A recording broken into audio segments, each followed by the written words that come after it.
ನಮಗೆಲ್ಲ ತಿಳಿದಿರುವ ಹಾಗೆ ಕಳೆದ ಜನವರಿ 22ರಂದು ಅಯೋಧ್ಯೆಯಲ್ಲಿ ರಾಮ ಮಂದಿರ ಉದ್ಘಾಟನೆಯಾಗಿದೆ.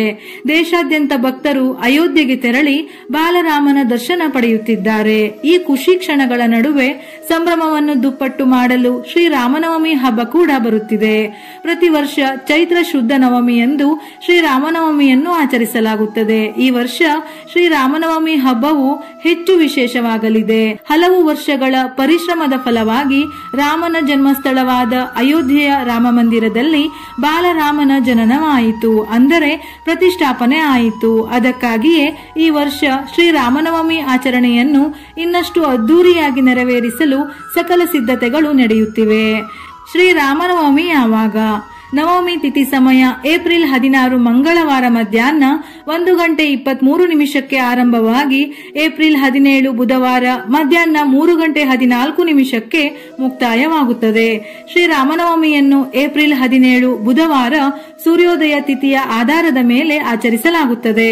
ಪೂಜೆ ಮಾಡಲು 2:35 ಕಾಲ ಶುಭ ಮುಹೂರ್ತವಿದೆ. ರವಿ ಯೋಗದಲ್ಲಿ ರಾಮನವಮಿ. ಈ ವರ್ಷ ಶ್ರೀರಾಮನವಮಿಯಂದು ರವಿ ಯೋಗ ಉಂಟಾಗುತ್ತದೆ. ಈ ಯೋಗವು ಇಡೀ ದಿನ ಇರುತ್ತದೆ. ಹಾಗೆಯೇ 11:51 ಶೂಲ ಯೋಗವಿದ್ದು ನಂತರ ಗಂಡ ಯೋಗ ಇರುತ್ತದೆ. ಆಶ್ಲೇಷ ನಕ್ಷತ್ರವು ಮುಂಜಾನೆಯಿಂದ ರಾತ್ರಿಯವರೆಗೆ ಇರುತ್ತದೆ. ರವಿ ಯೋಗದಲ್ಲಿ ಸೂರ್ಯನು ಬಹಳ ಬಲಶಾಲಿಯಾಗಿರುತ್ತಾನೆ. ಈ ಸಮಯದಲ್ಲಿ ಎಲ್ಲಾ ರೀತಿಯ ದೋಷಗಳು ದೂರಾಗಲಿವೆ. ಶ್ರೀರಾಮನವಮಿಯ ಮಹತ್ವ. ಲೋಕ ರಕ್ಷಣೆಗಾಗಿ ಮಹಾವಿಷ್ಣು ತ್ರೇತಾಯುಗದಲ್ಲಿ ರಾಕ್ಷಸರನ್ನು ಸಂಹರಿಸಲು ಅವತರಿಸಿದನು. ಶ್ರೀರಾಮನು ತ್ರೇತಾಯುಗದಲ್ಲಿ ಮಹಾವಿಷ್ಣುವಿನ 7ನೇ ಅವತಾರ.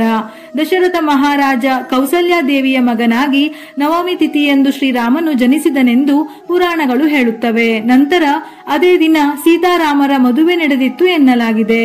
14 ವರ್ಷಗಳ ವನವಾಸದ ನಂತರ ಅವರ ಪಟ್ಟಾಭಿಷೇಕದ ದಿನವೇ ನವಮಿ ತಿಥಿ ಎಂದು ಹೇಳಲಾಗುತ್ತದೆ. ಆದ್ದರಿಂದ ಸೀತಾರಾಮರ ಕಲ್ಯಾಣವನ್ನು ಶ್ರೀರಾಮನವಮಿ ಎಂದು ಆಚರಿಸಲಾಗುತ್ತದೆ. ಶ್ರೀರಾಮನವಮಿಯನ್ನು ದೇಶಾದ್ಯಂತ ಎಲ್ಲ ಊರುಗಳಲ್ಲಿ ಆಚರಿಸಲಾಗುತ್ತದೆ. ರಾಮನಿಗೆ ಇಷ್ಟವಾದ ನೈವೇದ್ಯ. ಬಾಳೆಹಣ್ಣು ಎಂದರೆ ಶ್ರೀರಾಮನಿಗೆ ಅಪಾರ ಪ್ರೀತಿ. ಹಾಗಾಗಿ ರಾಮನವಮಿಯ ದಿನ ರಸಾಯನವನ್ನು ನೈವೇದ್ಯವಾಗಿ ಅರ್ಪಿಸಲಾಗುತ್ತದೆ. ಅದರ ಜೊತೆಗೆ ಕೋಸಂಬರಿ ಪಾನಕವನ್ನು ನೈವೇದ್ಯಕ್ಕೆ ಇಡಲಾಗುತ್ತದೆ. ಶ್ರೀರಾಮನವಮಿಯಂದು ಸೀತಾರಾಮರ ಕಲ್ಯಾಣ ಮಾಡಿದರೆ ಸಕಲ ಇಷ್ಟಾರ್ಥಗಳು ನೆರವೇರುತ್ತವೆ. ಜೀವನದಲ್ಲಿ ಎಲ್ಲಾ ಅನಿಷ್ಟಗಳು ತೊಲಗಿ ಸಂತೋಷ ನೆಲೆಸುತ್ತದೆ ಎಂದು ಹೇಳುತ್ತಾರೆ.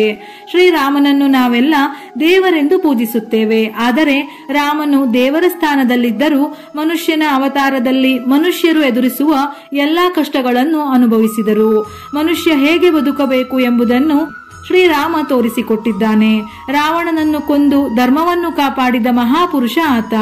ಒಬ್ಬ ವ್ಯಕ್ತಿ ಹೇಗೆ ಬದುಕಬೇಕು, ಇತರರಿಗೆ ಮಾತನ್ನು ಉಳಿಸಿಕೊಳ್ಳುವುದು ಹೇಗೆ, ತಂದೆ ತಾಯಿಯನ್ನು ಗೌರವಿಸುವುದು ಹೇಗೆ ಎಂಬುದನ್ನು ಶ್ರೀರಾಮನನ್ನು ನೋಡಿ ಕಲಿಯಬೇಕು ಎನ್ನುತ್ತಾರೆ ಹಿರಿಯರು. ಅದಕ್ಕಾಗಿಯೇ ಶ್ರೀರಾಮನನ್ನು ಸಕಲ ಗುಣಾಭಿರಾಮ ಎಂದು ಕರೆಯುತ್ತಾರೆ. ಶ್ರೀರಾಮನವಮಿಯಂದು ತೆಲಂಗಾಣದ ಭದ್ರಾಚಲಂನಲ್ಲಿ ಸೀತಾರಾಮರ ವಿವಾಹವನ್ನು ಆಚರಿಸಲಾಗುತ್ತದೆ.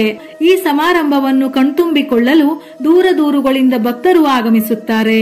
ಸೀತಾರಾಮರ ವಿವಾಹ ಸಮಾರಂಭದಲ್ಲಿ ಬಳಸುವ ಅಕ್ಷತೆಯನ್ನು ತಲೆಯ ಮೇಲೆ ಹಾಕಿಕೊಂಡರೆ ಅವಿವಾಹಿತರಿಗೆ ಮದುವೆ ಆಗುತ್ತದೆ. ದಾಂಪತ್ಯದಲ್ಲಿ ಎಲ್ಲಾ ಅಡೆತಡೆಗಳು ನಿವಾರಣೆಯಾಗುತ್ತದೆ ಎನ್ನುವ ನಂಬಿಕೆ. ಕೋಸಂಬರಿ ಪಾನಕ ತಯಾರಿಸುವುದು ಏಕೆ? ಶ್ರೀರಾಮನವಮಿ ಎಂದಾಕ್ಷಣ ನೆನಪಿಗೆ ಬರುವುದು ಕೋಸಂಬರಿ ಪಾನಕ. ಆ ದಿನ ಇವುಗಳನ್ನು ಪ್ರಸಾದವಾಗಿ ನೀಡುವುದರ ಹಿಂದೆ ಒಳ್ಳೆಯ ಕಾರಣವಿದೆ. ಬೇಸಿಗೆಯಲ್ಲಿ ದೇಹದ ಶಾಖದ ಸಮಸ್ಯೆಗಳನ್ನು ತಡೆಗಟ್ಟಲು ಬೆಲ್ಲದಿಂದ ಮಾಡಿದ ಪಾನೀಯವನ್ನು ಪ್ರಸಾದವಾಗಿ ನೀಡಲಾಗುತ್ತದೆ. ಇದನ್ನು ಕುಡಿಯುವುದರಿಂದ ಆರೋಗ್ಯ ಸಮಸ್ಯೆಗಳು ನಿವಾರಣೆಯಾಗುತ್ತದೆ. ಹಾಗೆಯೇ ದೇಹವು ಬಿಸಿಲಿನಿಂದ ಸುಡುವುದನ್ನು ತಡೆಯಲು ಹೆಸರು ಬೇಳೆಯನ್ನು ಪ್ರಸಾದವಾಗಿ ವಿತರಿಸಲಾಗುತ್ತದೆ. ಇವೆರಡನ್ನು ಸೇವಿಸುವುದರಿಂದ ದೇಹವು ಪರಿಸರದಲ್ಲಿನ ಬದಲಾವಣೆಗಳನ್ನು ತಡೆದುಕೊಳ್ಳುತ್ತದೆ. ಅದಕ್ಕಾಗಿಯೇ ಇವುಗಳನ್ನು ರಾಮನವಮಿಯ ದಿನ ಪ್ರಸಾದವಾಗಿ ತಯಾರಿಸಿ ಭಕ್ತರಿಗೆ ಹಂಚಲಾಗುತ್ತದೆ. ರಾಮನವಮಿಯ ದಿನ ಬ್ರಹ್ಮ ಮುಹೂರ್ತದಲ್ಲಿ ಎದ್ದು ಗಂಗಾಜಲ ಬೆರೆಸಿದ ನೀರಿನಲ್ಲಿ ಸ್ನಾನವನ್ನು ಮುಗಿಸಿ ಭಗವಾನ್ ರಾಮ ಮತ್ತು ಮಾತಾ ಜಾನಕಿಗೆ ಭಕ್ತಿಯಿಂದ ನಮಿಸಬೇಕು. ಈ ದಿನದಂದು ಮನೆಗಳನ್ನು ಸ್ವಚ್ಛಗೊಳಿಸಿ ಬಾಗಿಲಿಗೆ ಮಾವಿನ ತೋರಣ ಕಟ್ಟಿ ಮನೆಯ ಮುಂದೆ ರಂಗೋಲಿ ಹಾಕಿ ಮನೆಯನ್ನು ಸಿಂಗರಿಸಬೇಕು. ರಾಮ ಜನಿಸಿದ ಖುಷಿ ಪ್ರತಿ ಹಿಂದೂ ಮನೆಗಳಲ್ಲಿಯೂ ಕಾಣಬೇಕು. ಪೂಜೆಗೆ ಎಲ್ಲಾ ರೀತಿಯ ತಯಾರಿ ನಡೆಸಿದ ನಂತರ ಸ್ವಚ್ಛವಾದ ಹಳದಿ ಬಟ್ಟೆಗಳನ್ನು ಧರಿಸಿ ಸೂರ್ಯ ದೇವರಿಗೆ ನಮಸ್ಕಾರ ಮಾಡಿ. ಕೆಂಪು ಅಥವಾ ಹಳದಿ ಬಟ್ಟೆಯನ್ನು ಪೂಜಾ ಕೋಣೆಯಲ್ಲಿಟ್ಟು ಅದರ ಮೇಲೆ ಭಗವಾನ್ ರಾಮನ ಕುಟುಂಬದವರ ವಿಗ್ರಹ ಅಥವಾ ಫೋಟೋ ಇಟ್ಟು ಹೂವು ಹಣ್ಣುಗಳನ್ನಿಟ್ಟು ಅಲಂಕಾರ ಮಾಡಿ. ಭಕ್ತಿಯಿಂದ ದೇವರ ಬಳಿ ಪ್ರಾರ್ಥನೆ ಮಾಡಿ ಮಂತ್ರ ಪಠಿಸುತ್ತಾ ಭಗವಾನ್ ರಾಮನನ್ನು ಧ್ಯಾನಿಸಿ. ಪೂಜೆಯ ಸಮಯದಲ್ಲಿ ರಾಮರಕ್ಷಾ ಸ್ತೋತ್ರವನ್ನು ಪಠಿಸಿದರೆ ಬಹಳ ಒಳ್ಳೆಯದು. ಪೂಜೆ ಮುಗಿದ ಬಳಿಕ ಆರತಿ ಮಾಡಿ ಭಕ್ತಿಯಿಂದ ನಿಮ್ಮ ಆಸೆಗಳನ್ನು ದೇವರ ಮುಂದೆ ಬೇಡಿಕೊಳ್ಳಿ. ನೈವೇದ್ಯಕ್ಕೆ ಇಟ್ಟ ಪ್ರಸಾದ ಮತ್ತು ಹಣ್ಣುಗಳನ್ನು ಎಲ್ಲರಿಗೂ ವಿತರಿಸಿ. ಈ ರೀತಿ ಮಾಡುವುದರಿಂದ ಸಂತೋಷ, ಸಮೃದ್ಧಿ ಮತ್ತು ಸಂಪತ್ತು ಎಲ್ಲವೂ ಪ್ರಾಪ್ತಿಯಾಗುತ್ತದೆ. ರಾಮನವಮಿ ಹಬ್ಬದ ದಿನ ಮಾಂಸಾಹಾರ ಸೇವನೆ ಮಾಡಬೇಡಿ. ಅಡುಗೆಯಲ್ಲಿ ಬೆಳ್ಳುಳ್ಳಿ, ಈರುಳ್ಳಿಯನ್ನು ಸೇರಿಸಬೇಡಿ. ಎಲ್ಲ ವರ್ಷಕ್ಕಿಂತ ಈ ವರ್ಷ ರಾಮನವಮಿ ಆಚರಿಸುವುದು ಸಂತೋಷದ ವಿಷಯ. ಬಾಲರಾಮನ ಪ್ರತಿಷ್ಠಾಪನೆಗಾಗಿ ಯಾವ ರೀತಿ ಕಾತುರದಿಂದ ಕಾಯುತ್ತಿದ್ದೆವೋ ಅದೇ ರೀತಿ ಅಯೋಧ್ಯೆಯಲ್ಲಿ ಬಾಲರಾಮನ ಪ್ರತಿಷ್ಠಾಪನೆಯ ನಂತರ ಮೊದಲ ವರ್ಷದ ರಾಮನವಮಿ ಆಚರಣೆಯನ್ನು ನೋಡಲು ಇನ್ನಷ್ಟು ಕಾತುರದಿಂದ, ಸಂತೋಷದಿಂದ ಕಾಯುತ್ತಿದ್ದೇವೆ. ಈ ವಿಡಿಯೋ ನಿಮಗೆ ಇಷ್ಟ ಆಗಿದ್ದರೆ ಜೈ ಶ್ರೀರಾಮ್ ಎಂದು ಕಾಮೆಂಟ್ ಮೂಲಕ ತಿಳಿಸಿ.